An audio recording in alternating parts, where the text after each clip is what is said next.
अस्सलाम वालेकुम स्टूडेंट, कैसे हैं आप लोग। उम्मीद करता हूँ सब लोग ठीक होंगे, खैरियत से होंगे। तो स्टूडेंट, आज की इस वीडियो में हम बात करेंगे CS606 assignment number 2 fall semester 2024। Total 20 number की असाइनमेंट है और इस डेट है जनवरी 1 2025। जनवरी 2025 तक आप लोगों ने इस असाइनमेंट को सबमिट करवाना है। और वीडियो में मज़ीद आगे जाने से पहले आप दोस्तों को बता दूं कि CS के तमाम सब्जेक्ट इन असाइनमेंट क्विज और GDP मैं सर्विस प्रोवाइड करता हूं। अगर कोई स्टूडेंट मसरूफियात की वजह से अपनी ये एक्टिविटी कर पाता, सामने स्क्रीन पे मेरा व्हाट्सएप नंबर है 04497673115। इस पे आप रब्ता करके CS के तमाम सब्जेक्ट की सर्विस हासिल कर सकते हैं। अब बात करेंगे आपकी असाइनमेंट की। तो इसमें जो है आपके टीचर ने बोला हुआ है कि इसको आपने सबमिट करवाना है डॉस फार्मेट में या डॉस एक्स फार्मेट में। ये बेसिकली होती हैं MS वर्ड की फार्मेट, ठीक है, यानी कि MS वर्ड डॉक्यूमेंट आपने जमा करवाना है। और सबसे इम्पोर्टेंट चीज़ जो आपके टीचर ने बोली है, place all solution in a single MS word file along with your on student ID eight top of the. यानी कि जब आप असाइनमेंट बनाने लगें तो एक तो आपने अपनी स्टूडेंट आईडी लगा के असाइनमेंट सेव करनी है, और दूसरा आपके सॉल्यूशन के बिल्कुल टॉप के ऊपर, यानी कि यहाँ पे टॉप होता है आपकी स्टूडेंट आईडी हो, ठीक है, स्क्रीन अपनी असाइनमेंट के। बाकी इसमें कोई इंपॉर्टेंट चीज़ नहीं है इतनी ज़्यादा। नेक्स्ट देखें, यहाँ पे आपका असाइनमेंट स्टार्ट हो रही है। क्वेश्चन स्टेटमेंट है, imagine you are the software developer working on the existing challenges. वो कह रहा है कि इमेजिन करें कि आप सॉफ्टवेयर डेवलपर हैं और काम कर रहे हैं इन चैलेंजेस पर। चैलेंजेस उन्होंने ये वाले बता दिए हैं आपको, ठीक है, नीचे। और मेन जो यहाँ पे चीज़ है वो आपको बोला हुआ है ये टास्क करने का, ठीक है। ज़्यादा टाइम नहीं लूँगा आपका, सीधा असाइनमेंट की तरफ लेके चलता हूँ। फर्स्ट क्वेश्चन दिया उन्होंने, कहा intermediate code for the arithmetic expression, ठीक है। ये एक अर्थमेटिक एक्सप्रेशन है, इसका आपने 3 एड्रेस कोड जो है वो बना के दिखाना है, ठीक है। फिर इसके बाद आपकी एक कंडीशनल स्टेटमेंट है, ठीक है, उसका भी आपने क्या बना के दिखाना है, 3 एड्रेस कोड जनरेट करना है, ठीक है। ये इंपॉर्टेंट चीज़ है आपकी इस असाइनमेंट के अंदर। और फिर जब आप ये दोनों टास्क कर लें ऊपर वाले, तो फिर तीसरा टास्क स्टार्ट होता है कि इन दोनों की जस्टिफिकेशन भी प्रोवाइड कर दें कि आपने इनमें क्या क्या किया है, ठीक है। तो ये थी आपकी एक सिंपल सी असाइनमेंट। अब मैं इसके आंसर की तरफ जाने से पहले मैं आपको थोड़ा सा ना आइडिया दे देता हूँ कि ये असाइनमेंट आपकी आई कहाँ से। हैंडआउट्स में आप 3 एड्रेस कोड सर्च करेंगे तो ये बेसिकली आपके पेज नंबर 109 के ऊपर आपको ले जाएगा। यहाँ से आपका टॉपिक स्टार्ट होता है, ठीक है, थ्री एड्रेस कोड का। तो बेसिकली ये होता क्या है कि आपके कोड को ना एफिशिएंस बनाने के लिए, सिंपलर बनाने के लिए इस्तेमाल किया जाता है 3 एड्रेस कोड को, ठीक है। तो ये कुछ इस तरह से होता है। फॉर एग्जांपल, अगर आपके पास एक स्टेटमेंट थी x-2 मल्टीप्लाई y, अब आप इसको सिंपलर कैसे बनाएंगे, ठीक है। आप जो है यहाँ पर 2 को जो है वो एज अ T1 ले रहे हैं, फिर यहाँ पे x को आप एज अ टी ले रहे हैं जनाब T4, और y को आप एज ले रहे हैं T2, ठीक है। तो इस तरह से आप इस स्टेटमेंट को लिख सकते हैं ना, कि अगर आपने s को लिया है T4 और 2 को लिया है आपने T1, तो T4 माइनस T1 मल्टीप्लाई किससे हो जाएगा, आपके T2 से। तो इस तरह से बेसिकली आपकी असाइनमेंट में हुआ क्या है कि आपने वेरिएबल्स रख लिए हैं, ठीक है। यहाँ पे अगर x 4 दफ़ा आता तो हम फिर क्या लिखते, अगर x 4 दफ़ा आता तो हम जस्ट T4 यूज़ करते, ठीक है। तो ये चीज़ है, ठीक है, यानी कि अगर इतनी स्टेटमेंट के लिए हम किसी चीज़ को लिखना चाहें और इसके लिए अलग से हम x-2 के लिए भी T1 ले सकते थे, ठीक है। तो ये मतलब सादा बनाने के लिए ना आपके कोड को, तो इनका हम इस्तेमाल करते हैं। अब आपके चलते हैं बेसिकली आंसर्स की तरफ। तो यहाँ पे जो आपके टीचर ने दिया, ये है हमारा क्वेश्चन नंबर 1। इसको आप टास्क नंबर 1 भी कंसीडर कर सकते हैं। ये आपके टीचर की वो एक्सप्रेशन थी, इसका हमने करना था 3 एड्रेस कोड में, इसको कन्वर्ट करना था। अब हम टास्क नंबर 1 का आंसर लिख रहे हैं, तो आपने सबसे पहले हेडिंग दे देनी है आंसर की या सॉल्यूशंस की, क्या जैसे आपकी मर्जी हो आप यहाँ पे हेडिंग दे।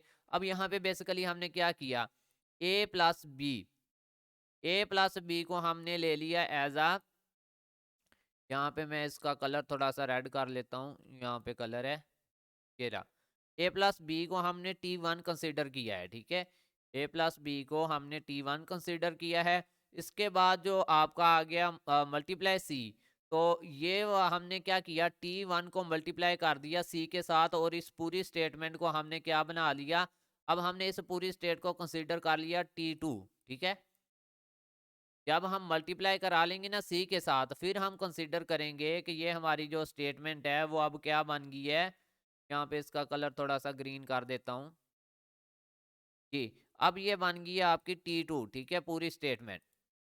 T1 जो है वो हमारा पहले बना था A+B, और फिर हमने A+B को लिखा एज अ T1 और मल्टीप्लाई कर दिया C के साथ, यानी कि हमने इतनी जगह पे क्या लिख लिया, इतने को हमने T1 कंसिडर कर लिया और T1 को हमने मल्टीप्लाई करा दिया C के साथ, ठीक है। यानी कि हमें A+B पूरा नहीं लिखना पड़ा, बल्कि हमने इसको एज अ T1 लिख के मल्टीप्लाई करा दिया C के साथ, यानी कि सिंपल हो गया ये, ठीक है। आगे आ गया आपका -D डिवाइड बाय -E। अब D डिवाइड बाय E जो है इसको हमने कंसीडर किसके साथ किया, T3 के साथ। इसको हमने एज अ T3 जो है वो कंसीडर किया है, ठीक है। इसको D डिवाइड बाय E को। अब यहाँ पे स्टेटमेंट बन रही है कि T2, ये इतना पूरा क्या बन गया था, ये T2 बन गया था। पहले इतने को हमने T1 दिया, फिर मल्टीप्लाई करवाया C के साथ, तो ये हमारा इतना जो बना था वो T2 बन गया था।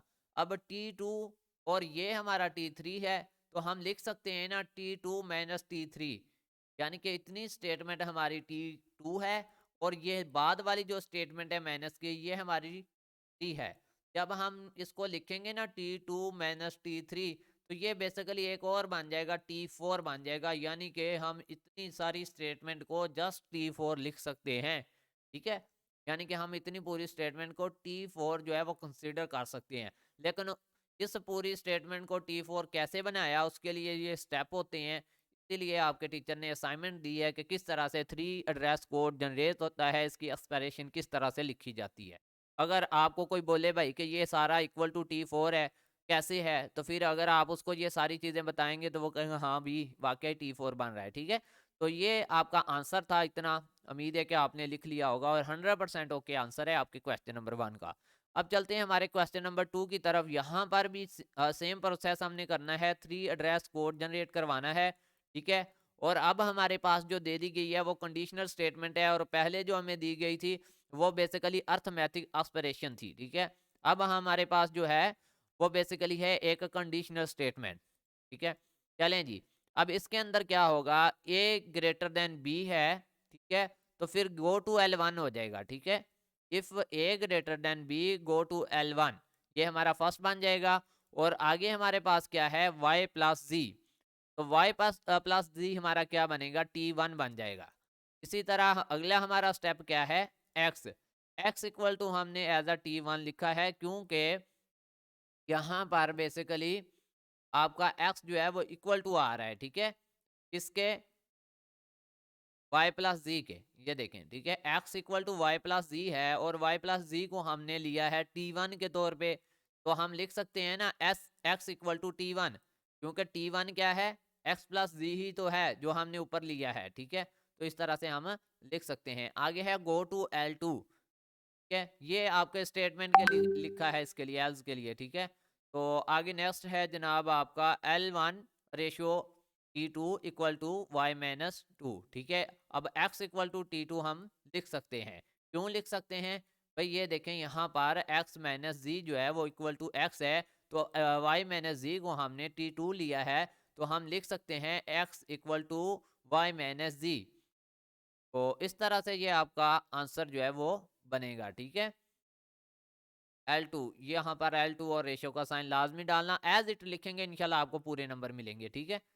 तो ये आप लोगों ने जो है वो अपना क्वेश्चन इतना सॉल्व कर लेना है। यहाँ से स्टार्ट हुआ है क्वेश्चन नंबर 2 और यहाँ पे स्टॉप हो गया है।